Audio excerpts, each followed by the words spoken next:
Please, everybody has. Mr. Speaker, Mr. Vice President, members of Congress, fellow Americans. 51 years ago, John F. Kennedy declared to this chamber that the Constitution makes us not rivals for power, but partners for progress.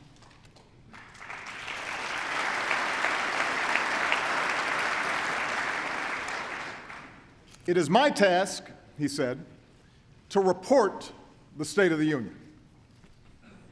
To improve it is the task of us all. Tonight, thanks to the grit and determination of the American people, there is much progress to report. After a decade of grinding war, our brave men and women in uniform are coming home.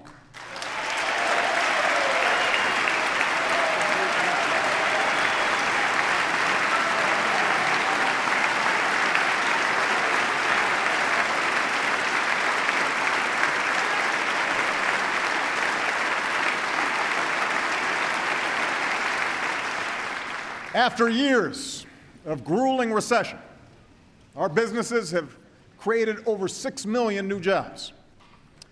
We buy more American cars than we have in 5 years, and less foreign oil than we have in 20.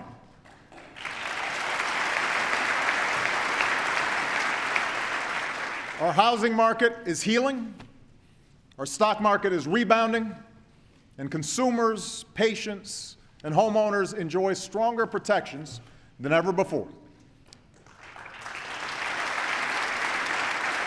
So, together, we have cleared away the rubble of crisis. And we can say with renewed confidence that the state of our union is stronger.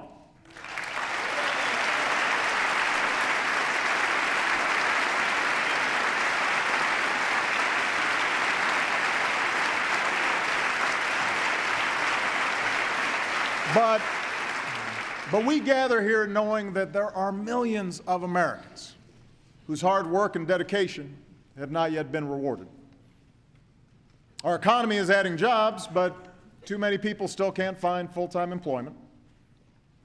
Corporate profits have skyrocketed to all-time highs, but for more than a decade, wages and incomes have barely budged. It is our generation's task, then, to reignite the true engine of America's economic growth, a rising, thriving middle class.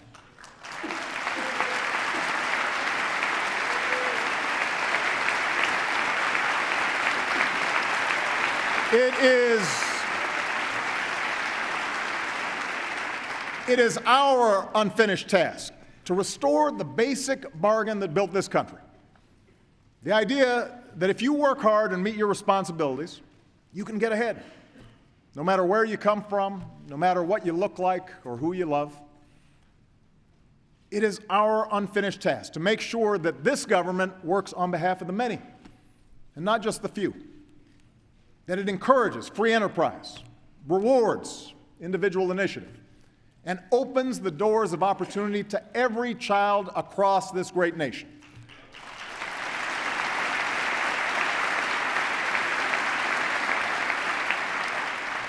The American people don't expect government to solve every problem. They don't expect those of us in this chamber to agree on every issue. But they do expect us to put the nation's interests before party.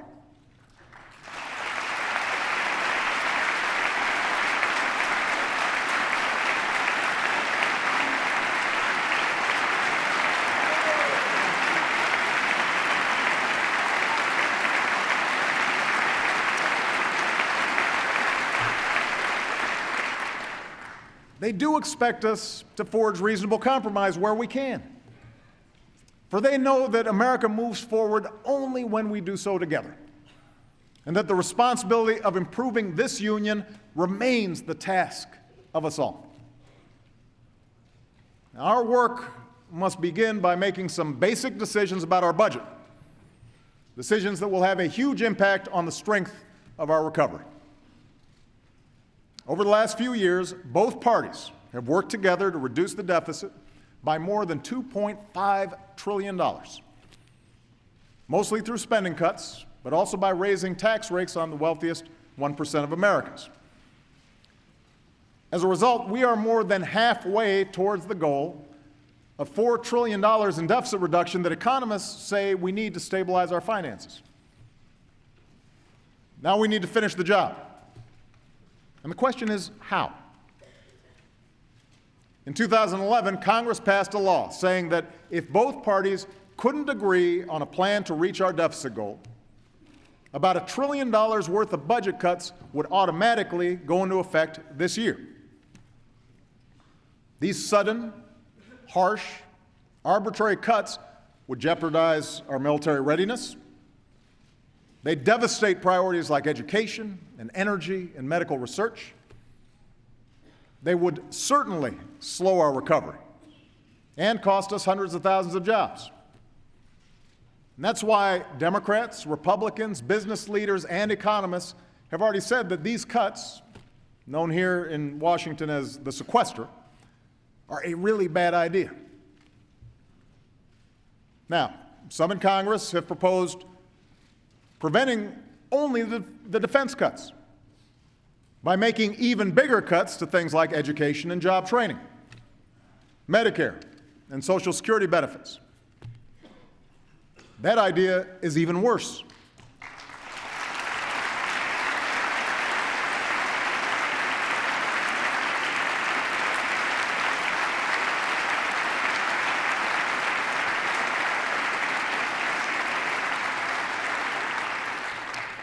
Yes, the biggest driver of our long-term debt is the rising cost of health care for an aging population. And those of us who care deeply about programs like Medicare must embrace the need for modest reforms. Otherwise, our retirement programs will crowd out the investments we need for our children and jeopardize the promise of a secure retirement for future generations. But we can't ask senior citizens and working families to shoulder the entire burden of deficit reduction while asking nothing more from the wealthiest and the most powerful.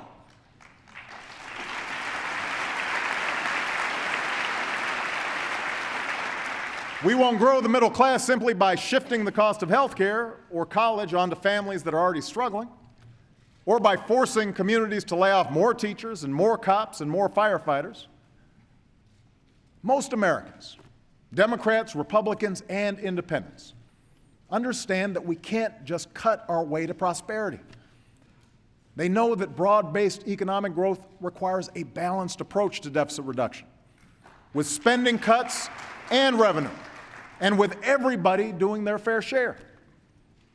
And that's the approach I offer tonight. On Medicare, I'm prepared to enact reforms that will achieve the same amount of health care savings by the beginning of the next decade as the reforms proposed by the bipartisan Simpson-Bowles Commission. Already, the Affordable Care Act is helping to slow the growth of health care costs. And the reforms I'm proposing go even further. We'll reduce taxpayer subsidies to prescription drug companies and ask more from the wealthiest seniors. We'll bring down costs by changing the way our government pays for Medicare, because our medical bills shouldn't be based on the number of tests ordered or days spent in the hospital. They should be based on the quality of care that our seniors receive.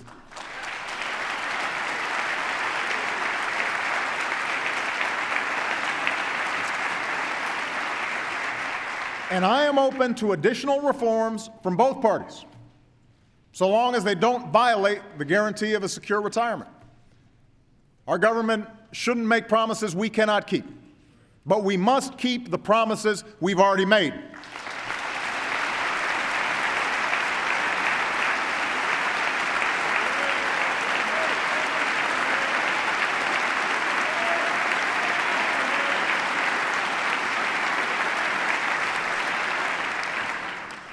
To hit the rest of our deficit reduction target, we should do what leaders in both parties have already suggested and save hundreds of billions of dollars by getting rid of tax loopholes and deductions for the well-off and the well-connected. After all, why would we choose to make deeper cuts to education and Medicare just to protect special interest tax breaks? How is that fair? Why is it that deficit reduction is a big emergency, justifying making cuts in Social Security benefits but not closing some loopholes? How does that promote growth? Now is our best chance for bipartisan, comprehensive tax reform that encourages job creation and helps bring down the deficit.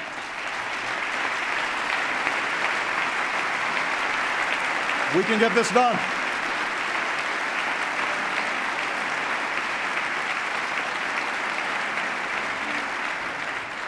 The American people deserve a tax code that helps small businesses spend less time filling out complicated forms and more time expanding and hiring. A tax code that ensures billionaires with high-powered accountants can't work the system and pay a lower rate than their hard-working secretaries.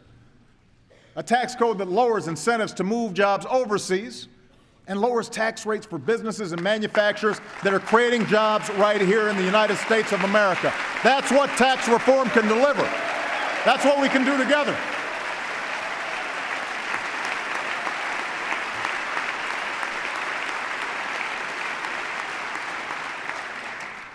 I realize that tax reform and entitlement reform will not be easy. The politics will be hard for both sides. None of us will get 100% of what we want. But the alternative will cost us jobs, hurt our economy, visit hardship on millions of hard-working Americans. So let's set party interests aside and work to pass a budget that replaces reckless cuts with smart savings and wise investments in our future. And let's do it without the brinksmanship that stresses consumers and scares off investors. The greatest nation on earth cannot keep conducting its business by drifting from one manufactured crisis to the next. We can't do it.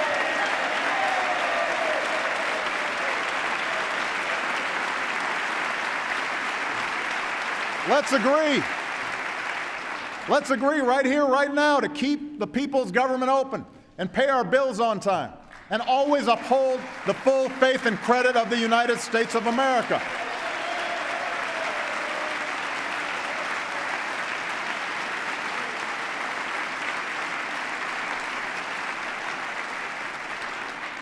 The American people have worked too hard for too long, rebuilding from one crisis to see their elected officials cause another. Now, most of us agree that a plan to reduce the deficit must be part of our agenda. But let's be clear. Deficit reduction alone is not an economic plan.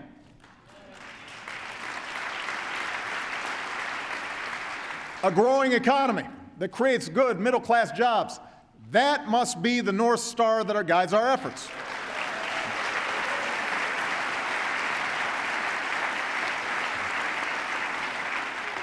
Every day, we should ask ourselves three questions as a nation. How do we attract more jobs to our shores? How do we equip our people with the skills they need to get those jobs? And how do we make sure that hard work leads to a decent living? Now, a year and a half ago, I put forward an American Jobs Act that independent economists said would create more than 1 million new jobs. And I thank the last Congress for passing some of that agenda. I urge this Congress to pass the rest. But tonight I'll lay out additional proposals that are fully paid for and fully consistent with the budget framework both parties agreed to just 18 months ago. Let me repeat. Nothing I'm proposing tonight should increase our deficit by a single dime. It is not a bigger government we need, but a smarter government that sets priorities and invests in broad-based growth. That's what we should be looking for.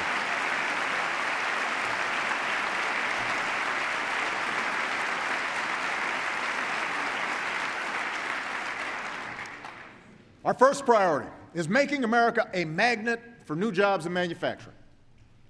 After shedding jobs for more than 10 years, our manufacturers have added about 500,000 jobs over the past 3. Caterpillar is bringing jobs back from Japan. Ford is bringing jobs back from Mexico. And this year, Apple will start making Macs in America again.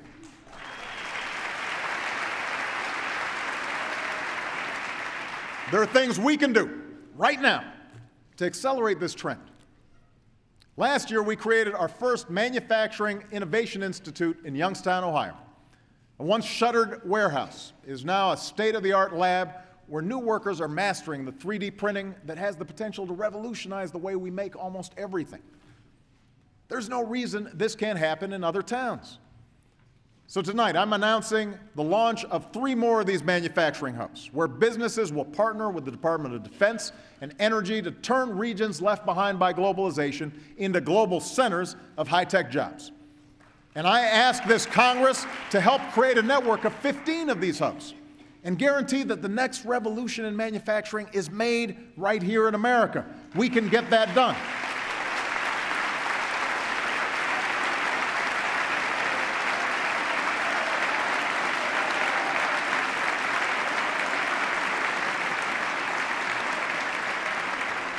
Now, if we want to make the best products, we also have to invest in the best ideas. Every dollar we invested to map the human genome returned $140 to our economy. Every dollar. Today, our scientists are mapping the human brain to unlock the answers to Alzheimer's. They're developing drugs to regenerate damaged organs, devising new materials to make batteries 10 times more powerful. Now is not the time to gut these job-creating investments in science and innovation. Now is the time to reach a level of research and development not seen since the height of the space race. We need to make those investments.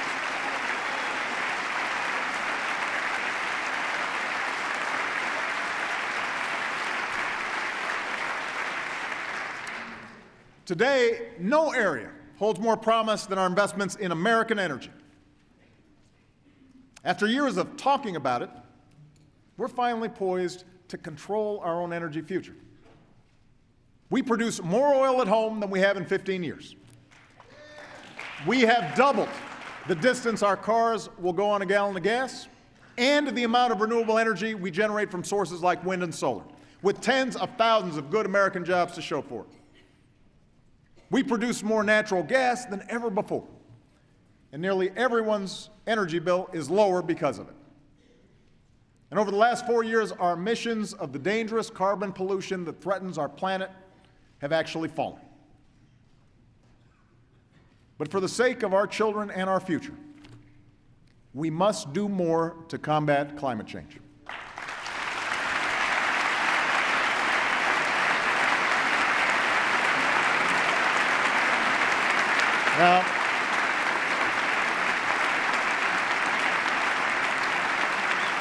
Now, it's true that no single event makes a trend.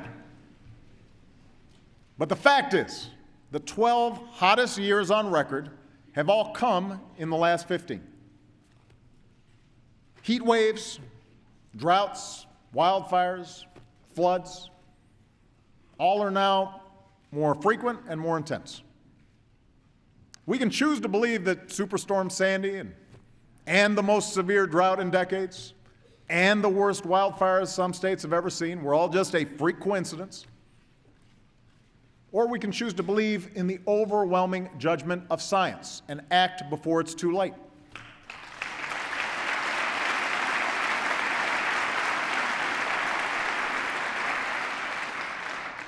Now, the good news is we can make meaningful progress on this issue while driving strong economic growth. I urge this Congress to get together, pursue a bipartisan, market-based solution to climate change, like the one John McCain and Joe Lieberman worked on together a few years ago. But if Congress won't act soon to protect future generations, I will. I will direct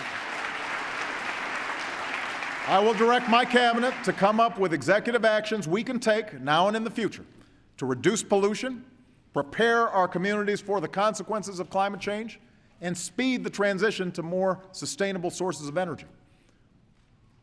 And 4 years ago, other countries dominated the clean energy market and the jobs that came with it. And we've begun to change that. Last year, wind energy added nearly half of all new power capacity in America. So let's generate even more. Solar energy gets cheaper by the year. Let's drive down costs even further. As long as countries like China keep going all in on clean energy, so must we.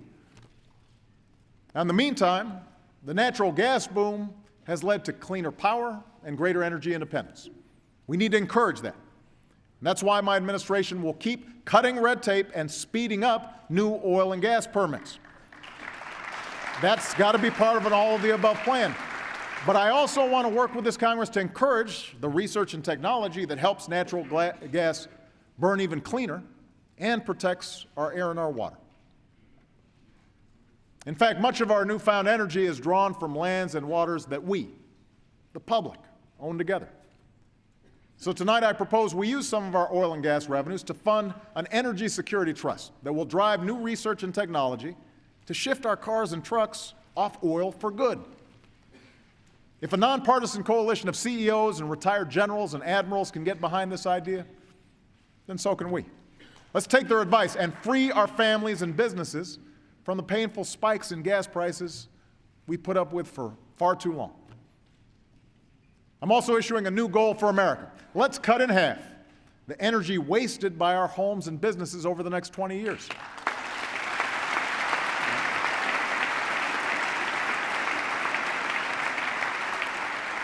We'll work with the states to do it. Those states with the best ideas to create jobs and lower energy bills by constructing more efficient buildings will receive federal support to help make that happen. America's energy sector is just one part of an aging infrastructure badly in need of repair. Ask any CEO where they'd rather locate and hire. A country with deteriorating roads and bridges, or one with high-speed rail and internet, high-tech schools, self-healing power grids. The CEO of Siemens America, a company that brought hundreds of new jobs to North Carolina, said that if we upgrade our infrastructure, they'll bring even more jobs. And that's the attitude of a lot of companies all around the world. And I know you want these job-creating projects in your district. I've seen all those ribbon cuttings.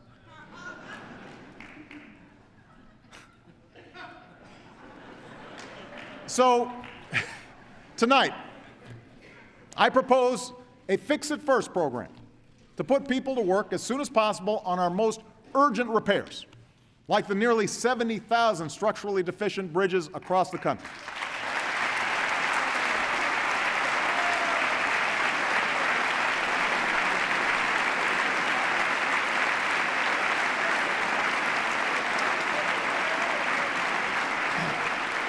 And to make sure taxpayers don't shoulder the whole burden, I'm also proposing a partnership to rebuild America that attracts private capital to upgrade what our businesses need most.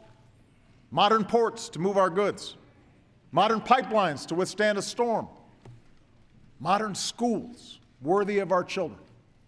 Let's prove there's no better place to do business than here in the United States of America, and let's start right away. We can get this done. And part of our rebuilding effort must also involve our housing sector. The good news is our housing market is finally healing from the collapse of 2007. Home prices are rising at the fastest pace in 6 years. Home purchases are up nearly 50%, and construction is expanding again. But even with mortgage rates near a 50-year low, too many families with solid credit who want to buy a home are being rejected. Too many families who never missed a payment and want to refinance are being told no. That's holding our entire economy back. We need to fix it. Right now, there's a bill in this Congress that would give every responsible homeowner in America the chance to save $3,000 a year by refinancing at today's rates. Democrats and Republicans have supported it before. So what are we waiting for? Take a vote and send me that bill.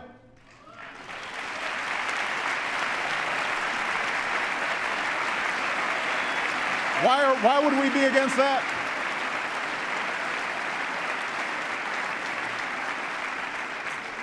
Why would that be a partisan issue? Helping folks refinance. Right now, overlapping regulations keep responsible young families from buying their first home. What's holding us back? Let's streamline the process and help our economy grow. Now, these initiatives in manufacturing, energy, infrastructure, housing, all these things will help entrepreneurs and small business owners expand and create new jobs. But none of it will matter unless we also equip our citizens with the skills and training to fill those jobs.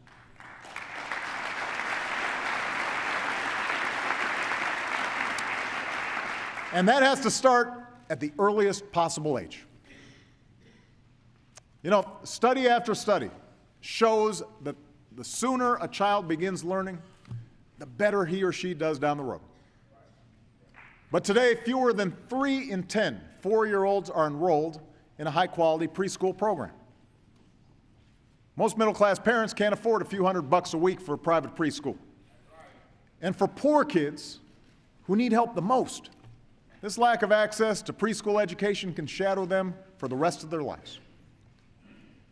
So tonight, I propose working with states to make high-quality preschool available to every single child in America. That's something we should be able to do.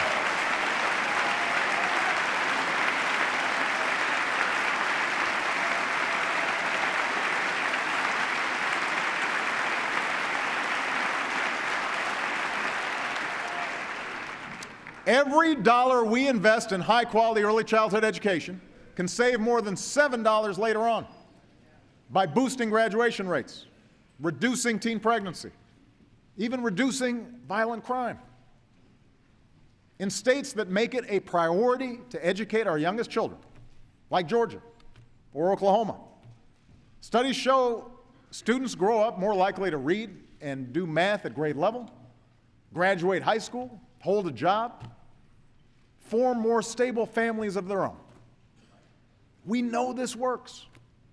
So let's do what works and make sure none of our children start the race of life already behind. Let's give our kids that chance.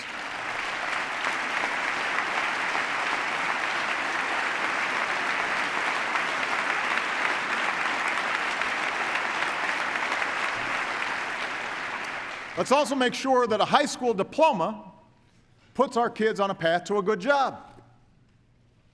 Right now, countries like Germany focus on graduating their high school students with the equivalent of a technical degree from one of our community colleges. So those German kids, they're ready for a job when they graduate high school. They've been trained for the jobs that are there. Now at schools like P-Tech in Brooklyn, a collaboration between New York Public Schools and City University of New York and IBM, students will graduate with a high school diploma and an associate's degree in computers or engineering. We need to give every American student opportunities like this. And 4 years ago, we started Race to the Top, the competition that convinced almost every state to develop smarter curricula and higher standards, all for about 1% of what we spend on education each year. Tonight, I'm announcing a new challenge to redesign America's high schools so they better equip graduates for the demands of a high-tech economy. And we'll reward schools that develop new partnerships with colleges and employers and create classes that focus on science, technology, engineering, and math. The skills today's employers are looking for to fill the jobs that are there right now and will be there in the future.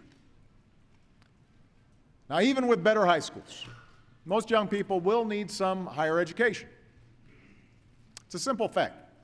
The more education you've got, the more likely you are to have a good job and work your way into the middle class.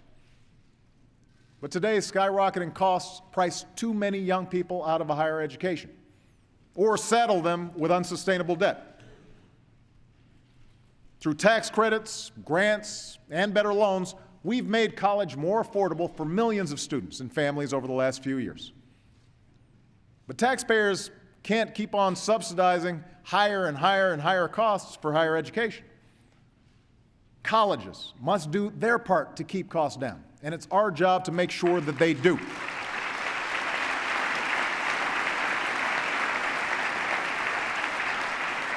So tonight, I ask Congress to change the Higher Education Act so that affordability and value are included in determining which colleges receive certain types of federal aid.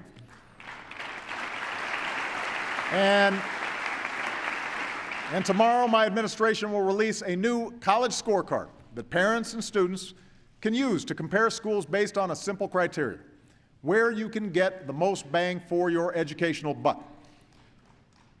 Now, to grow our middle class, our citizens have to have access to the education and training that today's jobs require.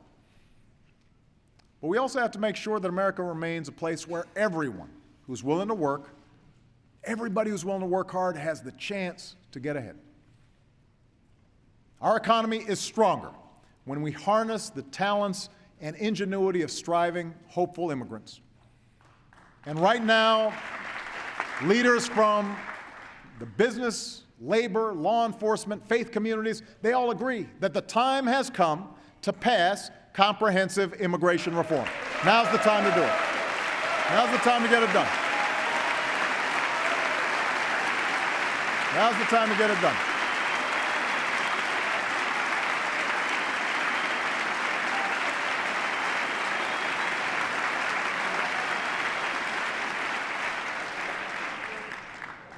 Real reform means stronger border security, and we can build on the progress my administration's already made, putting more boots on the southern border than at any time in our history, and reducing illegal crossings to their lowest levels in 40 years.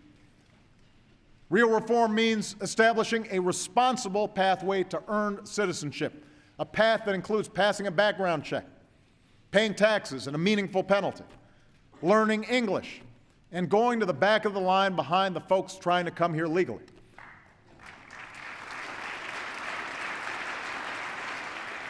And real reform means fixing the legal immigration system to cut waiting periods and attract the highly skilled entrepreneurs and engineers that will help create jobs and grow our economy.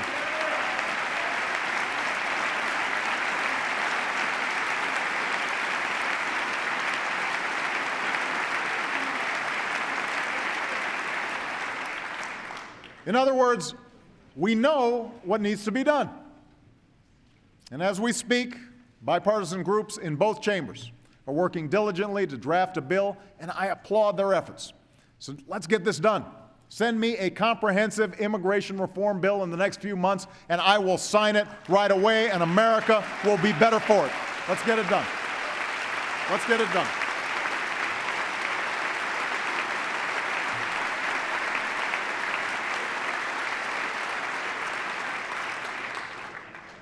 But we can't stop there.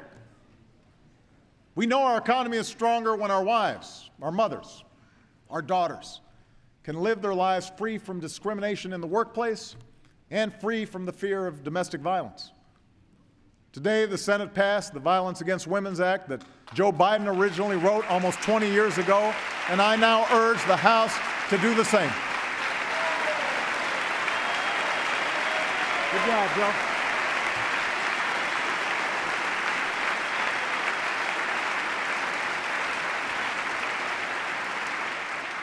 And I ask this Congress to declare that women should earn a living equal to their efforts, and finally pass the Paycheck Fairness Act this year.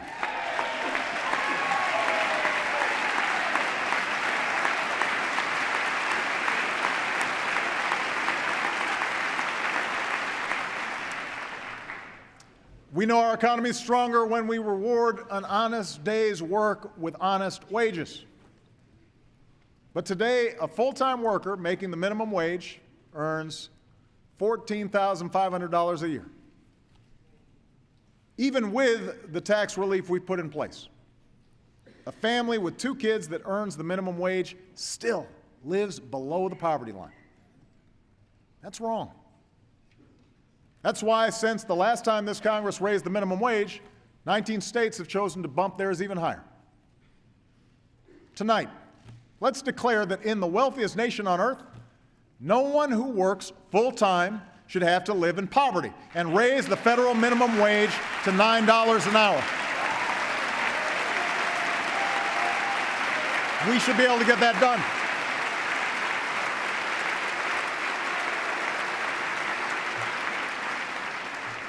This single step would raise the incomes of millions of working families. It could mean the difference between groceries or the food bank, rent or eviction, scraping by or finally getting ahead. For businesses across the country, it would mean customers with more money in their pockets. And a whole lot of folks out there would probably need less help from government. In fact, working folks shouldn't have to wait year after year for the minimum wage to go up, while CEO pay has never been higher.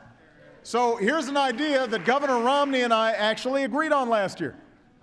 Let's tie the minimum wage to the cost of living so that it finally becomes a wage you can live on.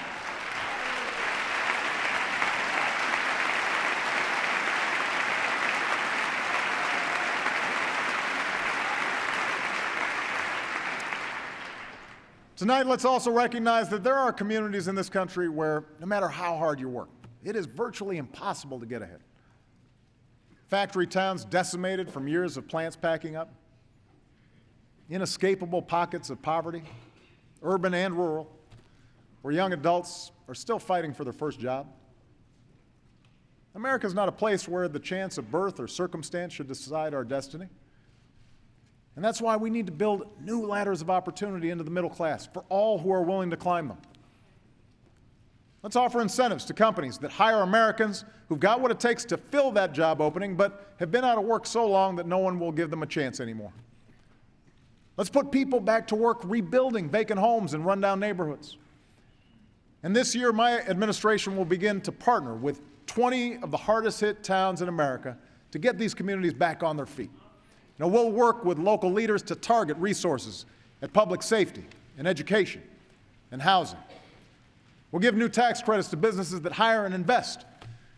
And we'll work to strengthen families by removing the financial deterrence to marriage for low-income couples, and do more to encourage fatherhood.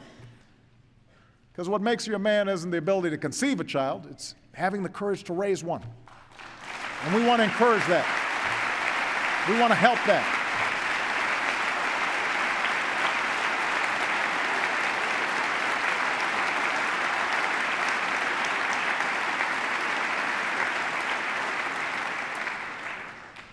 Stronger families, stronger communities, a stronger America.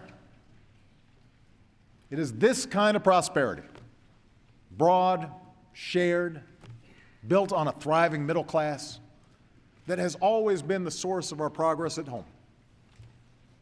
It's also the foundation of our power and influence throughout the world. Tonight, we stand united in saluting the troops and civilians who sacrifice every day to protect us.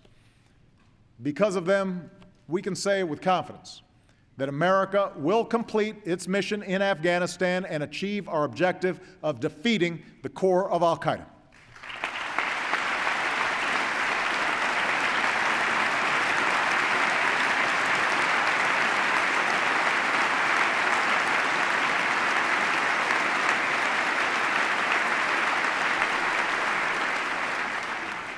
Already, we have brought home 33,000 of our brave servicemen and women.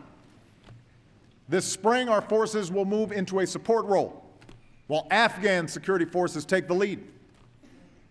Tonight, I can announce that over the next year, another 34,000 American troops will come home from Afghanistan. This drawdown will continue, and by the end of next year, our war in Afghanistan will be over.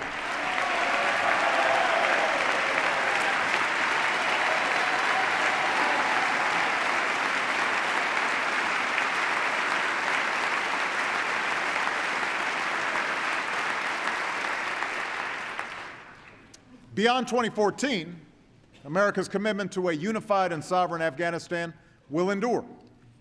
But the nature of our commitment will change. We're negotiating an agreement with the Afghan government that focuses on two missions: training and equipping Afghan forces so that the country does not again slip into chaos, and counterterrorism efforts that allow us to pursue the remnants of al-Qaeda and their affiliates.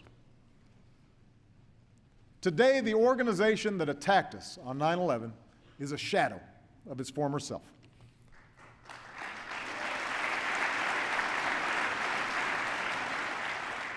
It's true, different al-Qaeda affiliates and extremist groups have emerged from the Arabian Peninsula to Africa.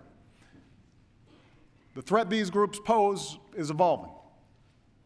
But to meet this threat, we don't need to send tens of thousands of our sons and daughters abroad or occupy other nations. Instead, we'll need to help countries like Yemen, Libya, and Somalia provide for their own security and help allies who take the fight to terrorists, as we have in Mali. And where necessary, through a range of capabilities, we will continue to take direct action against those terrorists who pose the gravest threat to Americans. Now, as we do, we must enlist our values in the fight. That's why my administration has worked tirelessly to forge a durable legal and policy framework to guide our counterterrorism efforts. Throughout, we have kept Congress fully informed of our efforts. And I recognize that in our democracy, no one should just take my word for it that we're doing things the right way. So in the months ahead, I will continue to engage Congress to ensure not only that our targeting, detention, and prosecution of terrorists remains consistent with our laws and system of checks and balances, but that our efforts are even more transparent to the American people and to the world. Of course, our challenges don't end with al-Qaeda. America will continue to lead the effort to prevent the spread of the world's most dangerous weapons. The regime in North Korea must know they will only achieve security and prosperity by meeting their international obligations. Provocations of the sort we saw last night will only further isolate them as we stand by our allies, strengthen our own missile defense, and lead the world in taking firm action in response to these threats. Likewise, the leaders of Iran must recognize that now's the time for a diplomatic solution because a coalition stands united in demanding that they meet their obligations, and we will do what is necessary to prevent them from getting a nuclear weapon.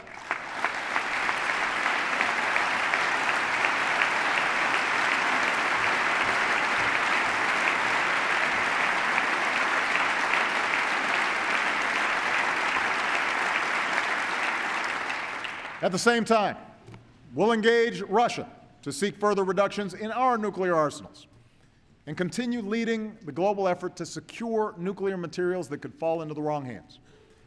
Because our ability to influence others depends on our willingness to lead and meet our obligations. America must also face the rapidly growing threat from cyber attacks. Now, we know hackers steal people's identities and infiltrate private emails. We know foreign countries and companies swipe our corporate secrets. Now our enemies are also seeking the ability to sabotage our power grid, our financial institutions, our air traffic control systems. We cannot look back years from now and wonder why we did nothing in the face of real threats to our security and our economy.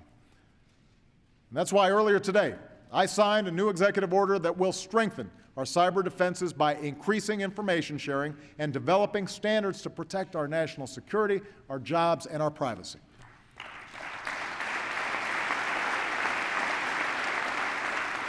But now Congress must act as well by passing legislation to give our government a greater capacity to secure our networks and deter attacks. This is something we should be able to get done on a bipartisan basis.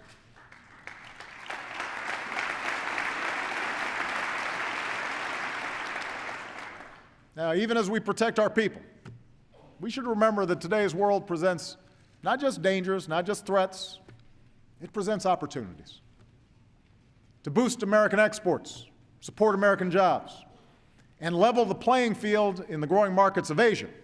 We intend to complete negotiations on a trans-Pacific partnership.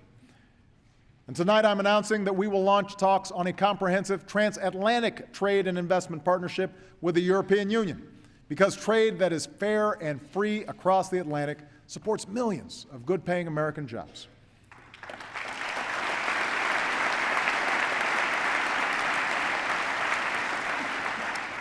We also know that progress in the most impoverished parts of our world enriches us all.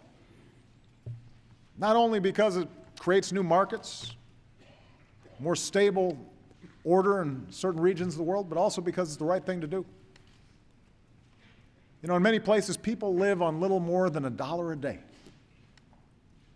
So the United States will join with our allies to eradicate such extreme poverty in the next 2 decades by connecting more people to the global economy, by empowering women, by giving our young and brightest minds new opportunities to serve, and helping communities to feed, empower, and educate themselves, by saving the world's children from preventable deaths, and by realizing the promise of an AIDS-free generation, which is within our reach.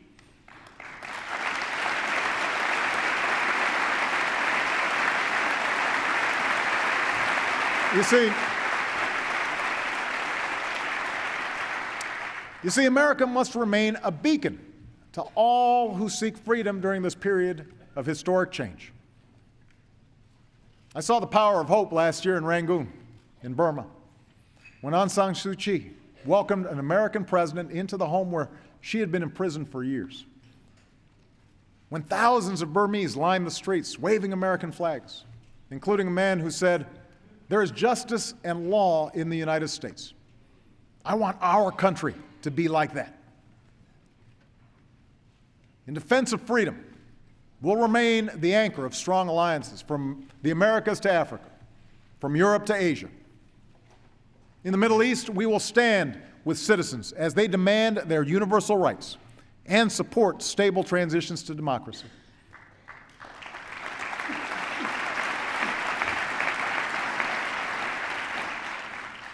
We know the process will be messy, and we cannot presume to dictate the course of change in countries like Egypt, but we can and will insist on respect for the fundamental rights of all people. We'll keep the pressure on a Syrian regime that has murdered its own people and support opposition leaders that respect the rights of every Syrian. And we will stand steadfast with Israel in pursuit of security and a lasting peace.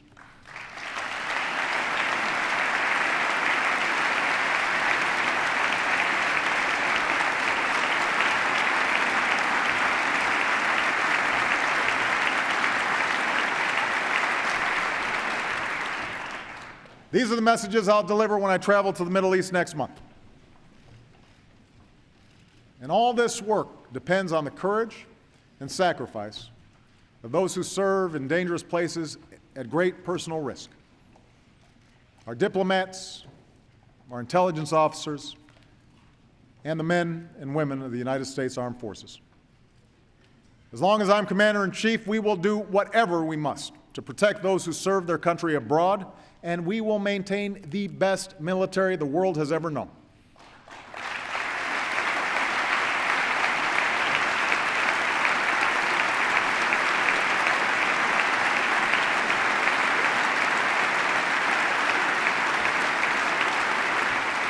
We'll invest in new capabilities, even as we reduce waste and wartime spending. We will ensure equal treatment for all service members and equal benefits for their families, gay and straight.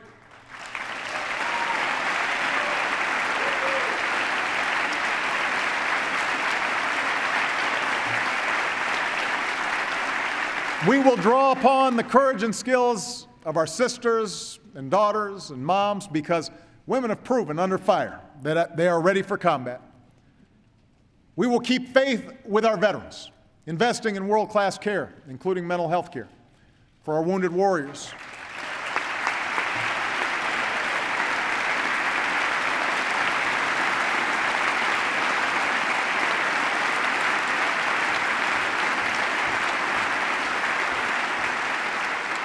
Supporting our military families, giving our veterans the benefits and education and job opportunities that they have earned.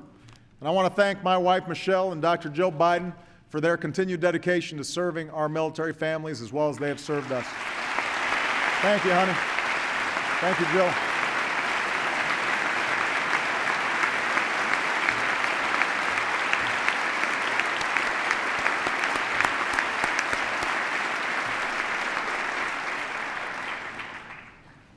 Defending our freedom, though, is not just the job of our military alone. We must all do our part to make sure our God-given rights are protected here at home.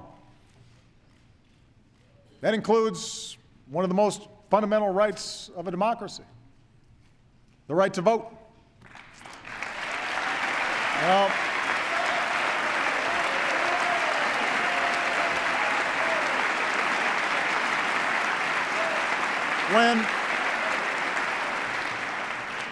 when any American, no matter where they live or what their party, are denied that right because they can't afford to wait for 5 or 6 or 7 hours just to cast their ballot, we are betraying our ideals. So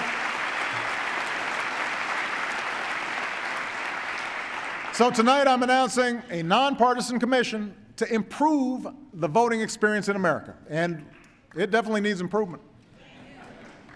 I'm asking 2 longtime experts in the field who, by the way, recently served as the top attorneys for my campaign and for Governor Romney's campaign, to lead it. We can fix this, and we will. The American people demand it, and so does our democracy.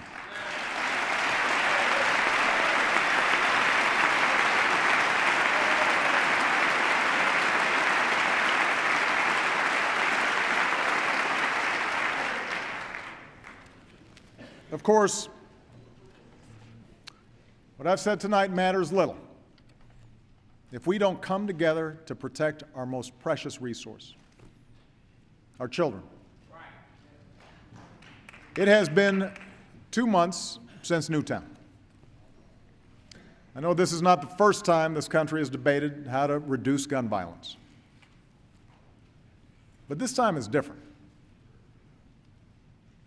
Overwhelming majorities of Americans who believe in the Second Amendment, have come together around common sense reform, like background checks that will make it harder for criminals to get their hands on a gun.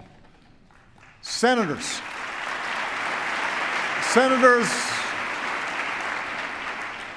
of both parties are working together on tough new laws to prevent anyone from buying guns for resale to criminals. Police chiefs are asking our help to get weapons of war and massive ammunition magazines off our streets because these police chiefs, they're tired of seeing their guys and gals being outgunned. Each of these proposals deserves a vote in Congress.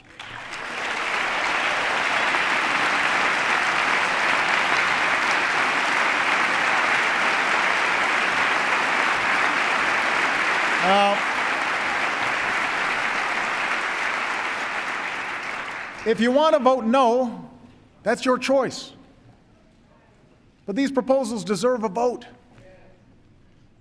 Because in the 2 months since Newtown, more than 1,000 birthdays, graduations, anniversaries have been stolen from our lives by a bullet from a gun. More than 1,000. One of those we lost was a young girl named Idea Pendleton. She was 15 years old. She loved fig Newtons and lip gloss. She was a majorette. She was so good to her friends, they all thought they were her best friend. Just 3 weeks ago, she was here in Washington with her classmates, performing for her country at my inauguration. And a week later, she was shot and killed in a Chicago park after school, just a mile away from my house. Idea's parents, Nate and Cleo, are in this chamber tonight, along with more than 24 Americans whose lives have been torn apart by gun violence. They deserve a vote. They deserve a vote.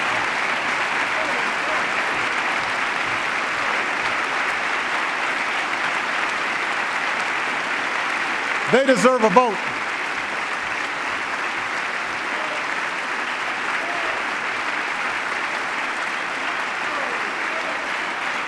Gabby Giffords deserves a vote.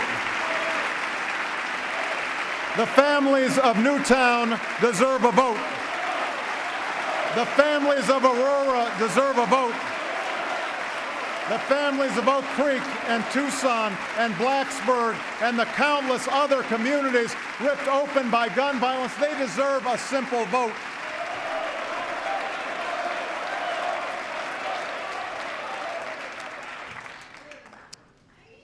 They deserve a simple vote. Our actions will not prevent every senseless act of violence in this country. In fact, no laws, no initiatives, no administrative acts will perfectly solve all the challenges I've outlined tonight. But we were never sent here to be perfect.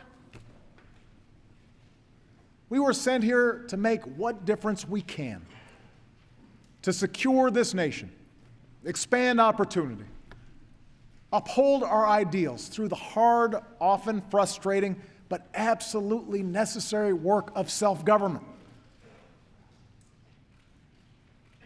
We were sent here to look out for our fellow Americans, the same way they look out for one another, every single day, usually without fanfare, all across this country. We should follow their example. We should follow the example of a New York City nurse named Menchu Sanchez. When Hurricane Sandy plunged her hospital into darkness, she wasn't thinking about how her own home was faring. Her mind was on the 20 precious newborns in her care and the rescue plan she devised that kept them all safe. We should follow the example of a North Miami woman named Desaline Victor. When Desaline arrived at her polling place, she was told the wait to vote might be 6 hours. And as time ticked by, her concern was not with her tired body or aching feet, but whether folks like her would get to have their say.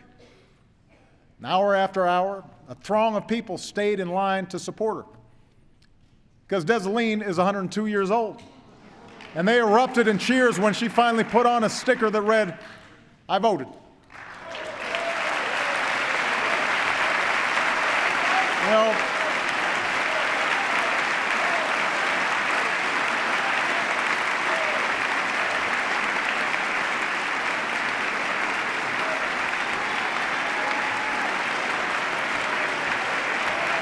there's Desaline.